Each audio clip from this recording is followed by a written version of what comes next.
Hello दोस्तों, स्वागत है आपका सिने ईयर में। भारतीय सिनेमा उनके योगदान का भी सम्मान करता है और उनके व्यक्तिगत जीवन की जटिलताओं में भी उतरता है। आज के इस वीडियो में हम बात करने जा रहे हैं स्मिता पाटिल की। स्मिता पाटिल का जन्म 17 अक्टूबर 1955 को हुआ था। वो मराठी माध्यम के स्कूलों में पढ़ी थीं। अपनी पढ़ाई पूरी करने के बाद वो बम्बई, वर्तमान में मुंबई, दूरदर्शन पर मराठी में समाचार पढ़ने लगी थीं। उस जमाने में ब्लैक एंड वाइट टेलीविज़न हुआ करता था। स्मिता की बड़ी बिंदी, लंबी गर्दन और बैठी हुई आवाज़ ने सबका ध्यान अपनी ओर आकृष्ट किया। उन दिनों स्मिता के पास हैंडलूम साड़ियों का बेहतरीन संग्रह हुआ करता था। दिलचस्प बात तो ये थी कि वो समाचार पढ़ने से कुछ मिनटों पहले अपनी जीन्स पर ही साड़ी बांध लेती थी। बहुत से लोग जो मराठी बोलना नहीं जानते थे, शाम को दूरदर्शन का मराठी का समाचार सुना करते थे ताकि वो शब्दों का सही उच्चारण करना सीख सके। श्याम बेनेगल ने पहली बार स्मिता को टेलीविज़न पर ही देखा था और उनके मन में उन्हें अपनी फिल्म में लेने की बात आई थी।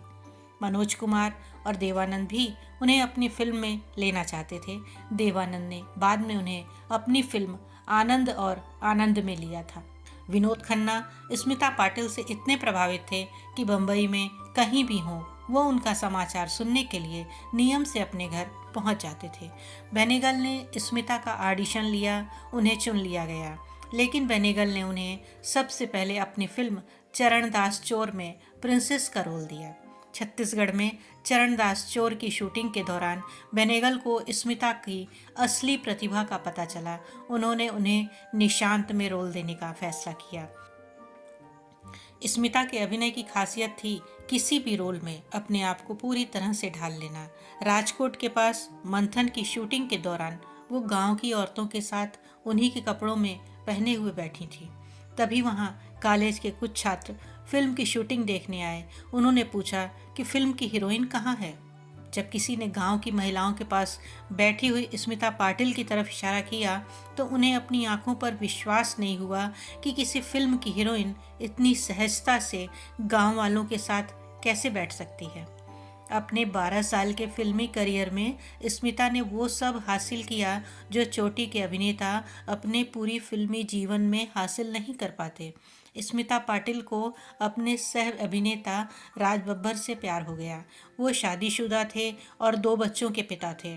स्मिता पर राज और नादिरा बब्बर का घर तोड़ने का आरोप लगा। अंग्रेजी पत्रिका फेमिना के संपादक विमला पाटिल ने स्मिता को खुला पत्र लिखकर राज बब्बर से अपने संबंधों को खत्म करने के लिए कहा। यहाँ तक कि स्मिता को बहुत चाहने वाली उनकी माँ विद्या भी बब्बर के साथ उनके संबंधों के खिलाफ थीं, लेकिन स्मिता ने उनकी भी एक ना सुनी। दोनों ने कलकत्ता, अब कोलकाता में एक मंदिर में विवाह कर लिया और इस शादी को उनके बेटे प्रतीक के पैदा होने तक बाहरी दुनिया से गुप्त रखा। उनके दोस्तों ने सवाल किया कि बुद्धिजीवी स्मिता पाटिल ने पहले से शादीशुदा राज बब्बर से संबंध बनाने के बारे में कैसे सोचा। कुमकुम चड्ढा लिखती हैं, मैंने भी एक बार झिझकते हुए ये सवाल स्मिता पाटिल से पूछा था। उनका कहना था, मैं बब्बर की संवेदनशीलता के कारण उनकी तरफ आकृष्ट हुई थी। ये एक ऐसा गुण है फिल्मी लोगों में तो बिल्कुल भी नहीं पाया जाता है। और समय से पहले ही उनकी मृत्यु हो गई। 28 नवंबर 1986 को उनके बेटे प्रतीक का जन्म हुआ। उसके बाद वो घर आ गईं। उनको बुखार रहने लगा और उनकी तबीयत बिगड़ती चली गई। वो दोबारा अस्पताल जाने के लिए तैयार नहीं थीं। उस समय राज बब्बर एक चैरिटी शो होप 86 करने में व्यस्त थे। आखिरकार 2 व्यक्तियों ने, जिसमें उनके पति भी शामिल थे, उनको सीढ़ियों से जबरदस्ती उतारकर जसलोक अस्पताल में भर्ती कराया, लेकिन तब तक देर हो चुकी थी।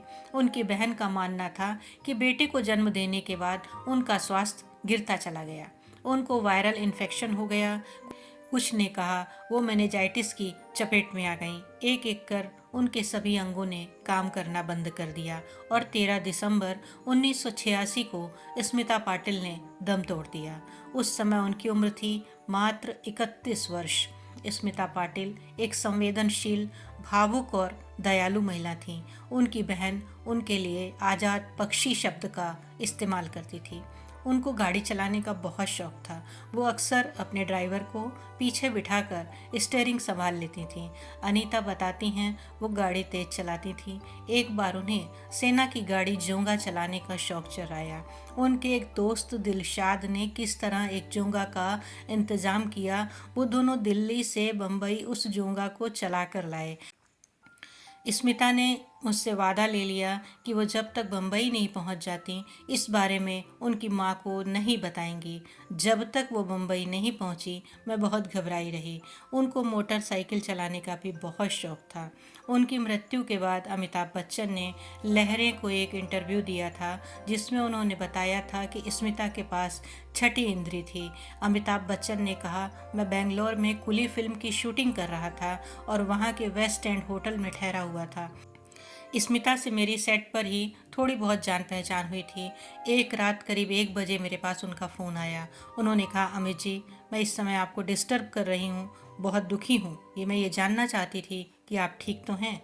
मैंने कहा, मैं बिल्कुल ठीक हूँ। तब स्मिता ने बताया कि उन्होंने मेरे बारे में एक बहुत बुरा सपना देखा है। अगले दिन ही मेरे साथ एक दुर्घटना हो गई जिसमें मैं मरते मरते बचा। मैं 2-3 महीने तक आईसीयू में रहा जहां वो मुझे अक्सर देखने आती थीं। स्मिता पाटिल अपने निजी जीवन में अपने काम के प्रति अटूट नैतिकता और समर्पण के लिए प्रसिद्ध थीं।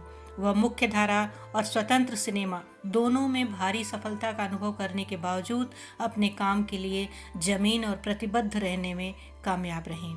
स्मिता पाटिल को एक ऐसी अभिनेत्री के रूप में याद किया जाता है जिन्होंने बहादुरी से कठिन भूमिकाएं निभाईं और अपने द्वारा निभाए गए प्रत्येक व्यक्तित्व में जान डाल दी। सामाजिक रूप से जागरूक और विचारोत्तेजक फिल्मों के निर्माण के लिए उनकी प्रतिबद्धता सराहनीय थी और उन्होंने भारतीय टेलीविज़न और फिल्म में महिलाओं को कैसे चित्रित किया जाता है, इसे फिर से परिभाषित करने में महत्वपूर्ण भूमिका निभाई।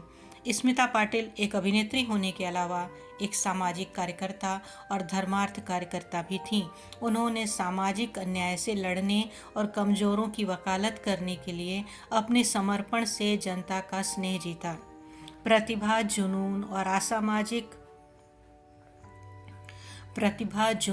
असामायिक त्रासदी की एक गाथा भारतीय सिनेमा में स्मिता पाटिल के करियर को बनाती है।